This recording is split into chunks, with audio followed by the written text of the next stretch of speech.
भारत माता की जय, गंगा माता की जय, गो माता की जय, माता माता की जय, भारत माता की जय, जय श्री राम, जय श्री राम, जय श्री राम, जय श्री राम। वाडा तालुक्याच्या मंडळाच्या बैठकीसाठी मंचावर उपस्थित भारतीय जनता पार्टीचे जिल्ह्याचे उपाध्यक्ष आणि या वाडे मंडळाचे प्रभारी आदरणीय मधुराव तुकाडे साहेब, पालघर जिल्ह्याचे सरचिटणीस आणि विक्रमगड विधानसभेचे निवडणूक प्रमुख आदरणीय सुशील अवसरकर साहेब,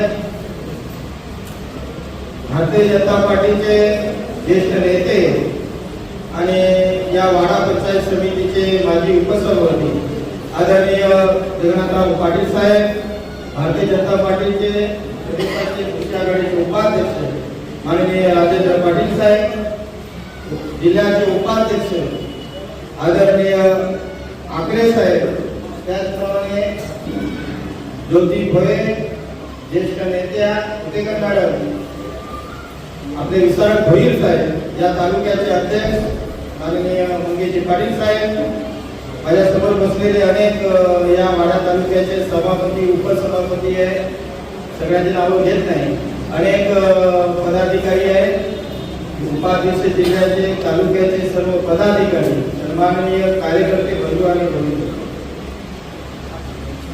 आज या ठिकाणी आपल्या वाडा मंडळाची ही बैठक आहे। आपल्या भारतीय जनता पार्टीची पद्धत आहे, सुरुवातीला राष्ट्रीय कार्यकारिणी होते, राष्ट्रीय कार्यकारिणी झाली की राज्य कार्यकारिणी होते आणि राज्य कार्यकारिणी झाल्यानंतर जिल्हा कार्यकारिणी होते आणि शेवटी मंडळाची म्हणजे तालुक्याची कार्यकारिणी होती। त्यापैकी ही आपली एक वाडा तालुक्याची या ठिकाणी कार्यकारिणी आपण या ठिकाणी संपन्न केली आहोत। मित्रांनो, आज खऱ्या अर्थाने ज्या पक्षाचे आपण कार्यकर्ते आहोत, या देशाचे आपण सैनिक आहोत। जगामध्ये सगळ्यात मोठी कोणती पार्टी असेल तर भारतीय जनता पार्टी आहे। या भारतीय जनता पार्टीचे आपण कार्यकर्ते आहोत, कोणी पदाधिकारी असतील, कोणी कार्यकर्ते असतील, पण सगळ्यात महत्वाचं जे पद आहे हे कार्यकर्ता पद आहे, हे कुणीही आपल्याकडून काढून घेऊ शकत नाही। त्यामुळे मित्रांनो, भारतीय जनता पार्टी ही जगामध्ये एक नावारूपाला आलेली पार्टी आहे। त्यामुळे माझी सगळ्यांना विनंती आहे की आपण कोणाचे सैनिक आहोत, आपण कोणाच्या नेतृत्वावर विश्वास ठेवणारे आहोत।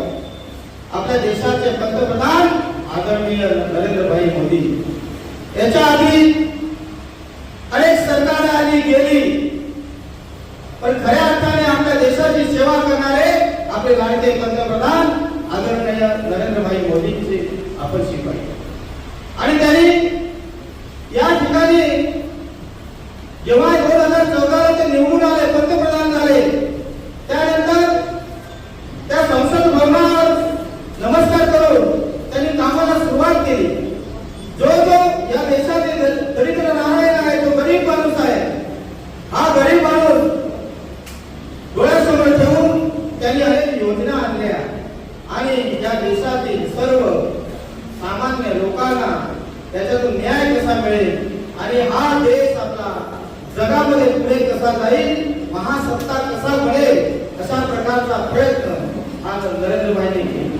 नरेंद्रभाई म्हणतात म्हणजे आपण सगळ्यांनी मेहनत केली, आपण घरोघरी गेलो, दारोदारी गेलो, कमळ फुलाचे शिपाई म्हणून गेलो, त्या ठिकाणी आपल्या प्रत्येक कार्यकर्त्याला समजावून सांगितलं आणि एक एक मत जेव्हा आपण या कमळाच्या बटना दाबून मिळवलं, तेव्हा त्या देशावर आपली सत्ता आहे। आणि त्यानंतरच नरेंद्रभाईंनी या ठिकाणी प्रामाणिकपणे या देशाची सेवा करायचा प्रयत्न केला। आज त्यावेळची परिस्थिती आणि आताची परिस्थिती याच्यामध्ये कितीतरी अंतर आहे। आज देशामध्ये जे जगामध्ये नाव आपलं झालं, प्रत्येक ठिकाणी हा देश पुढे नेण्याचं काम नरेंद्र भाईंनी केलं, अनेक योजना केल्या. मित्रांनो, आज तिसऱ्याला जेव्हा या ठिकाणी निवडणूक झाली, हे सगळं वातावरण पाहिलं. 500 वर्षापासूनचा राम मंदिराचा प्रश्न होता, तो कोणीच सोडवू शकत नाही. तो प्रश्न सोडवला. 370 कलम रद्द केलं. अनेक गोष्टी सांगता येतील, ते करायचा प्रयत्न, देश पुढे नेण्याचा प्रयत्न केला. आणि म्हणून मित्रांनो, आपल्याला आज त्या ठिकाणी तिसऱ्यांदा सत्ता मिळाली. आपण 405 चा नारा दिला, परंतु विरोधकांनी नरेटिव्ह केलं. त्याचा दलित, आदिवासी, ओबीसी ह्या सगळ्यांना सांगितलं, गैरप्रचार केला आणि त्या ठिकाणी भारतीय जनता पार्टीच्या विरोधात त्या ठिकाणी गैरसमज पसरवले आणि त्याचा फटका काही प्रमाणामध्ये आपल्याला बसला. आतापर्यंत पंडित जवाहरलाल नेहरू हे तिसऱ्यांदा पंतप्रधान झाले, परंतु त्यानंतर सुरू कोण नसेल तर आदरणीय नरेंद्र भाई मोदी या ठिकाणी तिसऱ्यांदा पंतप्रधान झाले. आणि म्हणून मला माहिती आहे, मी लहानपणापासून मी वंदा साहेब, सौरा साहेबांच्या बरोबरीने 86 पासून काम करतो. मला माहिती आहे वाडा तालुक्यातील कार्यकर्त्यांची शक्ती, कार्यकर्त्यांचे विचार, कार्यकर्त्यांची फळी या जिल्ह्यामध्ये गेली अनेक वर्षापासून अत्यंत चांगल्या दराची आहे. इथला प्रत्येक कार्यकर्ता हा कार्यकर्त्याच्या नशामध्ये देश प्रेम भरलेला आहे, समाज प्रेम भरलेला. त्याच्या परीने काम करतो. कधीतरी गट असतात, तो मला विचारत नाही म्हणून त्याला मी ग्रुपमधून काढून टाकायचा. तो माझ्याशी चांगला वागत नाही, माझं ऐकत नाही, तो पक्षाचं काम प्रामाणिक करतो, पण माझं आलेलं काम तो करत नाही म्हणून त्याला वेगळी वागणूक द्यायची. असं करून का we are team, we are family. आपण एक संघ आहे, आपण फॅमिली आहे, आपला परिवार आहे. तर परिवारात सगळ्यात एक जे पद असतात, पैसा, पद आणि प्रतिष्ठा, या 3 गोष्टीशिवाय आपण काम करत असतो. आणि हे सर्व कार्यकर्ते करतात. पण काही पैसा आले की वाद होतो. गावामध्ये आपण बघितलं, कुठवर आला काही थोडा काही ह्याला दिला त्याला नाही, म्हणजे त्याच्यातून पण थोडा वाद निर्माण होतो. प्रतिष्ठा, मला काय पद माझ्या याला पण कमी दिलं तर त्या प्रतिष्ठेपायी पण होते आणि थोडस इकडे तिकडे होत असतं. पण मोठा कुटुंब असेल तर वाद होतात. पण सर्वांनी व्यापक जेव्हा पाचामुखी परमेश्वर 5 लोक, 10 लोक, 25 लोक, 50 लोक एकत्र बसून जेव्हा निर्णय येतात, त्यांचा विचारधारा पुढे येते, ते त्यांनी इम्प्लिमेंटेशन होते. सर्वजण आपल्या पक्षात येतात. आता शिर्के साहेब कुठे शिर्के साहेब, पण शिर्के साहेब आपल्याकडे थोडीस शिस्त आहे का व्यासपीठावर बसलेल्या व्यक्तींचा थोडासा आपण अंडर करत त्यांना असं थोडंसं अपमान न करता काहीतरी सिस्टम असेल. जेव्हा इथे बोलणारा व्यक्ती असेल, हा प्रत्येकाच्या हृदयापर्यंत पोहोचला पाहिजे. आता हे आपल्याला घेत असताना प्रत्येक बूथ प्रमुख बुथावरती, प्रत्येक घरावरती, प्रत्येक वस्तीवरती हा तिरंगा झेंडा फडकवला पाहिजे. तिरंगा झेंडा फडकवला असताना आपल्याला माहित असेल की जर बघायला गेला असता फक्त भारतीय जनता पार्टीकडनं आपल्याला ही व्यवस्था झालेली असते, परंतु तशा पद्धतीने सूचना आली गेलेली का आपला कार्यकर्ता हा देशासाठी किती निष्ठावंत आहे, यासाठी आपण 2 पैसे खर्च करून आपल्या घरावरती आपण झेंडा लावावा. दिवस आमचा खरा देशाला आपला सन्मान आहे. या भूमिकेसाठी आपण कुठल्याही परिस्थितीमध्ये येत्या 11 तारखेपासून तर 14 तारखेपर्यंत साहेब आम्ही या ठिकाणी जसं सूचना आल्या दिल्या त्यापासून आम्ही खऱ्या अर्थाने तिरंगी रॅली करून आम्ही घरापर्यंत प्रत्येक गावापर्यंत गल्लीपर्यंत वस्तीपर्यंत पोहोचणार आहे आणि प्रत्येकाच्या घरावरती हा झेंडा लावला पाहिजे अशा पद्धतीची सूचना आहे. ही सूचना मी आपल्या सर्व कार्यकर्ते बंधूंना आवर्जून सांगतोय आणि या सूचनेचं आपण पालन करून प्रत्येकाच्या घरावरून झेंडा तिरंगा झेंडा फडकवला जाईल. त्याचा फोटो काढून आपण तालुकाच्या ग्रुपवर आपण शेअर करावा. तो फोटो आपण जिल्ह्याला शेअर केला जाईल. साहेब आपणाला सर्वांना आपल्याला सांगू शकतोय सभाच्या व्यासपीठावरील मी माझ्या सर्व कार्यकर्त्यांना विनंती करतोय की आपला हा एक कुटुंब आहे. भारतीय जनता पार्टी हा पक्ष असला तरी एक कुटुंब आहे.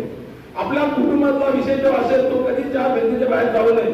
अशा पद्धतीने आपण जर वागलो तर आपला भारतीय जनता पार्टी हे अतिशय संयमी पक्ष आहे आणि या पक्षाचे आपण देशभर संघटना करतील. आपल्याला मी सर्वांना आज व्यासपीठासमोर एक आवर्जून विनंती करतोय. मी सूचना करणार नाही, आदेश करणार नाही, परंतु एक कुटुंबातला माणूस म्हणून विनंती करतोय की आपण कोणीही आपल्या पक्षाची कुठेही प्रतिमा बोलली नाही, असं कुठलाही ग्रुपवरती कृत्य कोणी करू नये, ठिकाण करू नये, वर टाकू नये. आपल्याला भारतीय जनता पार्टीचे संस्कार आहेत, त्या संस्काराप्रमाणे चाललो तर आपल्याला कुठेही सुद्धा कोणते ऍडमिन असा ग्रुप करता येणार नाही. आपल्या सगळ्यांचे जे विचार आहेत एकमेकांमध्ये पोहोचले पाहिजेत आणि आपण सगळ्यांनी हातात हात घालून पक्ष संघटना वाढीचं काम केलं पाहिजे. यासाठी आपण ग्रुप व्हॉट्सअप ग्रुप काढले, परंतु त्या व्हॉट्सअप ग्रुपचा वेगळा विचार कोणी करू नका. त्याचबरोबर मी सांगतोय की आपल्या एकामध्ये शेवटी आपण घर आहे, घरामध्ये आपण शेवटी एक आपल्या घरामध्ये मोठा कुटुंब असतो, त्या कुटुंबामध्ये आपण जेव्हा 5-6 लोक एकत्र असतो त्यावेळेला आपल्या कोणाची चुकी होत असते, परंतु ही चुकी आपण आपल्या घरामध्ये सांगली पाहिजे, मांडली पाहिजे. यासाठी आपला जे काही विषय असेल तो आपल्या पण सांगला पाहिजे, आपल्या दुसऱ्यापर्यंत हा विषय गेला नाही पाहिजे. मी आपल्या सर्वांना विनंती करतोय की आपल्याला कुठल्याही शेवटी जो चुकतोय तो शिकतोय. ज्याची चुकी होत असेल ते आपले वरिष्ठ आहेत, वरिष्ठांच्या कानावर आपण ती टाकली तर अजून चांगलं, पण ते ग्रुपवर कुठल्या गोष्टी करू नये. मी सर्व नाही करतो, माझ्या सगळं सांगतोय की भारतीय जनता पार्टीच्या घटनेप्रमाणे आपल्याला काम करावं लागेल. माझ्या सगळं बोलतो मी आज या ठिकाणी बघितलं असेल, तरी या ठिकाणी कुटुंब प्रमुख म्हणून जरी असतो तरी पण भारतीय जनता पार्टीच्या घटना शिकून घेण्यासाठी आपण प्रयत्न करावा. भारतीय जनता पार्टीची घटना शिकून घेतली ते जेवढं शिकून घेतली ते कुठेही वाद होणार नाही. माझी सर्वांना एक विनंती राहणार आहे की आपण ज्या ठिकाणी आपण भारतीय जनता पार्टीत प्रवेश केलेले तर भारतीय जनता पार्टीत प्रवेश केल्यानंतर त्या घटनेप्रमाणे आपण सर्वांनी काम केलं तर आपला कुटुंब अजून जोरात करणार आहे. आणि आपण कुठेही बघितलं असेल की ज्या वेळेला एखादा पक्ष बरोबर घरात मारतो त्यावेळेला त्या पक्षामध्येच कुठल्या तरी त्या घरामध्ये त्या कुटुंबामध्ये कोणतरी वेगळा स्वरूप लावण्याचा किंवा एक आत मारण्याचा प्रयत्न करतोय. तर माझी सर्वांना हात जोडून येते का जी काय कोणाची चुकी असेल तर ती आपण चुकी वरिष्ठांमध्ये पाठवावी, त्या माणसाला तिथं समर्थन दिलं जाईल. परंतु परत आपण हातात हात घालून अतिशय खेळीमेळीच्या वातावरणात जोमाने पक्ष संघटना वाढली पाहिजे आणि पक्ष संघटना वाढली हीच आपल्या कार्यकर्त्यांची खऱ्या अर्थाने म्हणतात आहे. तर भारतीय जनता पार्टी ही कार्यकर्त्यांची पार्टी आहे. हे कार्यकर्ते आपण जर एक तुलनेने एक ठिकाणी काम केला तर मला वाटत नाही आपल्या वाडा तालुक्यामध्ये आपल्याकडनं जी मेजॉरिटी आहे एवढी मेजॉरिटी दुसऱ्या कोणाकडे नाहीये. म्हणून मी सर्वांना अशी विनंती करतोय की आपण आजच्या या प्रास्ताविकामध्ये मी आपल्या सर्वांना विनंती करतो आपण सर्वांनी अतिशय हातात खेळ अतिशय खेळीमेळीच्या वातावरणामध्ये काम करूया आणि येणाऱ्या आपल्या सर्वांना माहिती आहे की आपण आजची ही कार्यक्रम विधान बैठक लावली. ही बैठक कशासाठी लावली तर येणाऱ्या 2 महिन्याच्या मध्ये जे आता विधानसभा या विधानसभेमध्ये आपण कंबर कसून काम केलं पाहिजे. आणि त्याचबरोबर मी सगळ्यांना एक महत्वाची सूचना देतो, विनंती करतोय की आपल्याला पक्षाची आदेश आल्याशिवाय इतर कुठल्याही पक्षामधल्या कामामध्ये आपण अगोदर जाऊ नये. काही कार्यकर्त्यांकडे विषय बघतो पक्षाची सूचना नसताना सुद्धा आपण जातोय. आपल्याकडे महायुती असेल किंवा अजूनपर्यंत काय असेल जोपर्यंत पक्षाचा आदेश येत नाही, ज्या ज्या वेळेला आपण आदेश येतात त्या त्या आदेशाप्रमाणे आपण काम करावं असं चालू करता मी कुटुंब प्रमुख म्हणून आपण विनंती करतोय का कोणीही कुठल्या पक्षामध्ये काम करत असताना पक्षाची सूचना आल्याच्यावर आपण कुठे कोणाच्या कार्यक्रमामध्ये जाऊ नये अशी मी सर्वांना विनंती करतो. आणि व्यासपीठावर